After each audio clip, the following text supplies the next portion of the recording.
আমি গৈ আছোঁ সত্ৰৰ ভিতৰলৈ। আপোনালোকে দেখিবলৈ পাইছে যে সত্ৰৰ যিটো এক নান্দনিক পৰিৱেশ আৰু এক ঐতিহ্যমণ্ডিত শ্ৰী শ্ৰী ৰত্নাৱলী সত্ৰ স্থাপিত হৈছিল 1604 চনত আৰু তেতিয়াৰ পৰা আজি তাৰিখলৈ এই সত্ৰত ভক্তবান ৰাইজৰ কোনো গুণেই আগমন কমি অহা নাই। দিনক দিনে এই সত্ৰত ভক্তবান ৰাইজৰ সমাগম বাঢ়ি গৈ আছে।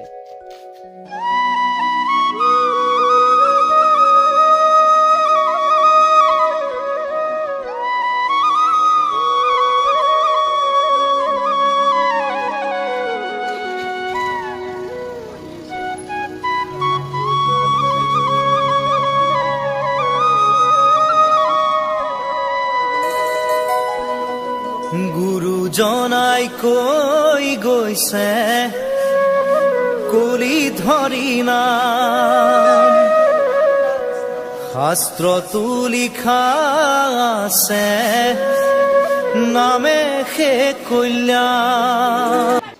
মই এতিয়া ঘৰে 27 বছৰ হ'ল। এই পুহপল্লী আকৌ ঘৰে 28 বছৰ। এই 28 বছৰৰ পৰা ৰত্নাৱলী সত্ৰত যিখিনি আমাৰ নিয়মীয়া কৰ্ম সেই কৰ্মখিনি আগবাঢ়ি যাই থকা হৈছে। এই কৰ্মটো আমাৰ এইটো পৰম্পৰা, তাৰমানে ইটো দেউৰীৰ পিছত সিটো দেউৰী হ'ব লাগে। দেউৰীয়াটোৰ তাৰমানে খাৱা লোৱা আচাৰ বিচাৰ নীতি নিয়মবিলাক অলপ বেলেগ ধৰণৰ। ঘৰৰ পৰা এটা খাব নোৱাৰি, বামুণ গোৱাই এটা খাব নোৱাৰি, নিজে পাক কৰি খাব লাগে। বা বসন্ত ঝাৰাটো সেইটো আমাৰ নিয়মীয় কৰ্ম, বসন্ত ঝাৰাটো লাগেয়ে। আৰু যিটো আমাৰ কাচকাখানা হয়, কাচকাখানাটো ভকতে আৰু এটা খাব নোৱাৰে। যিটো এতিয়া আমাৰ ইয়াতে ৰত্নাৱলী নিয়ম, এই নিয়মটো আমাৰ ৰত্নাৱলীয়ে প্ৰধানকৈ তাৰমানে সপোনত দেখুওৱা কথা। আৰু ৰত্নাৱলী দেউৰীয়াৰ কোনো অসুজ নাই। বাবক মাক মৰিলেও এই অসুজটো পালন কৰিব নোৱাৰি। এই অসুজটোত তাৰমানে বাবক মাক মৰি থাকিলেও সত্ৰৰ যিটো মেইন দেউৰীটো আহিলে ইয়াতে কৰ্মকৰ্তাক গোটাইখিনি কৰিব লাগে আৰু কোনো অসুবিধা হেৰি নাই। আৰু এওঁ যেতিয়াৰ পৰা আহিছে তেতিয়াৰ পৰা আমাৰ যিখিনি মানুহ ইয়াত এই সত্ৰসমূহৰ মানুহ, সেই সমূহৰ মানুহখিনি মহাপুৰুষীয়া।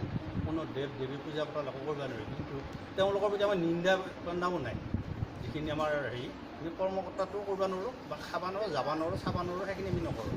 কিন্তু আমাৰ যিখিনি তেওঁৰ প্ৰতি আমাৰ শ্ৰদ্ধা ভক্তি আছে, গোসাঁনীৰ প্ৰতিও আমাৰ শ্ৰদ্ধা ভক্তি আছে, কিন্তু আমি কৰিব নোৱাৰোঁ, নকৰোঁ, খাব নোৱাৰোঁ, নাখাওঁ। কিন্তু এওঁৰ যিখিনি আমাৰ নিয়ম, এই নিয়মখিনি গোটেইখিনি দেউৰীয়াক নিয়মটো শিকোৱাটো ৰত্নাৱলী পঢ়ি গোটেইখিনি সপোনত দেখুওৱা কথা, কোনো লিখি লোৱা কথা নহয়।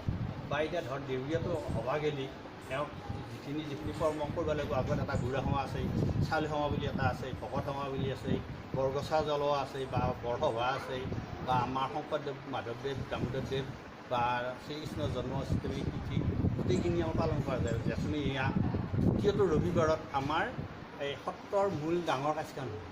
আৰু বহাগৰ 13 তাৰিখে দেউলটো হয়। আমাৰ যিটো আমাৰ ৰাজহুৱা দেউল, এইটো বহাগৰ 13 তাৰিখ হয়। আৰু যিটো বৰসভা বুলি কয় সেইটো আমাৰ এই জেঠ মাহৰ অসমীয়াৰ দ্বিতীয়টো ৰবিবাৰত, তাৰমানে কাটা দিন হিচাপে, তাৰিখ হিচাপে নহয়, তাৰমানে সেইটো আমাৰ বাৰ হিচাপে পৰি যায়। সত্ৰৰ এই বৰসভাখন হয় প্ৰথম শনিবাৰ ৰবিবাৰ, দ্বিতীয় বৰটোত আমাৰ ৰত্নাৱলীত হয়। সেনেকুৱাকৈ আমাৰ ৰত্নাৱলী সত্ৰখন এতিয়া বৰ্তমান চলি আছে। এতিয়া মই দেৰি যাব বৰ্তমান 27 বছৰ বৰ্তমান চলি আছে। 28ত এই ফুটিলে আৰু এইখিনি আপোনাক ঘোষা এটা গাই দিব নেকি?